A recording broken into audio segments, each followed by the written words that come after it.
In this video lesson, you'll discover how to paint an illustration in watercolor using both wet into wet and wet on dry painting techniques. The Carnival of Venice. Watercolor by Vladimir London. Here is the finished artwork I will have by the end of this lesson. It combines the real view of the city of Venice as well as a masquerade figure from imagination with a fancy mask. I begin by making a full-scale drawing which will be used to transfer the design onto the watercolor paper.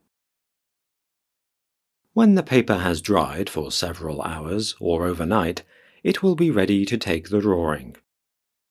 I'm transferring it using the tracing paper with the design in graphite pencil. I will start this painting from the sky and would like to do it wet into wet. So, the first thing I have to do after the masking fluid is totally dry is to wet the area of the sky with clean water. I will start with pure ultramarine pigment, mixing it on the palette first to achieve the proper wetness of the brush. The wet paint spreads over the wet surface, giving nice soft borders. I am adding the red carmine color into the blue mix to make it purple. I will also add orange and yellow to paint the part of the sky that is close to the horizon. This variegated wash is a good way to fill big areas with soft gradations of different colors.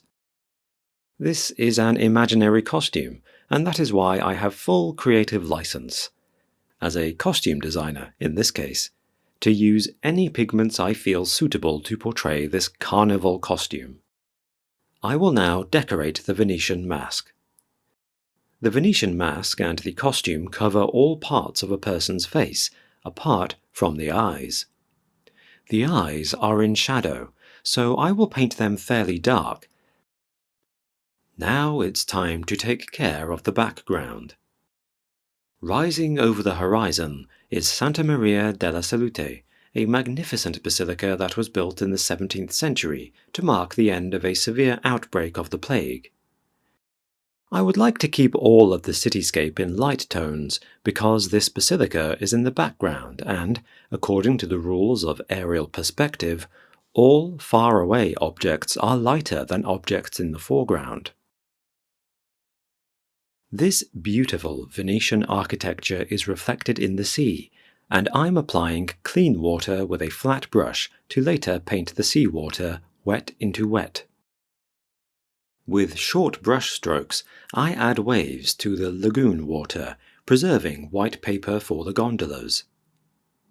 Because these two gondolas are in the middle ground, they are much darker than the buildings in the background, but not as colourful and detailed as the figure in the foreground. You may also notice that two petals of this flower extend beyond the white picture frame. This is one of the ways to make a piece of art more decorative, which is what I would like to achieve with this illustration. I'm carefully filling in light tints of paint with a small round brush, which is the final step of this piece. I hope you enjoyed this video lesson and have learned something new. Here is the finished watercolor artwork. It is a well-detailed illustration of the Venice Carnival mask and costume, as well as of the city's architecture and the lagoon with the boats.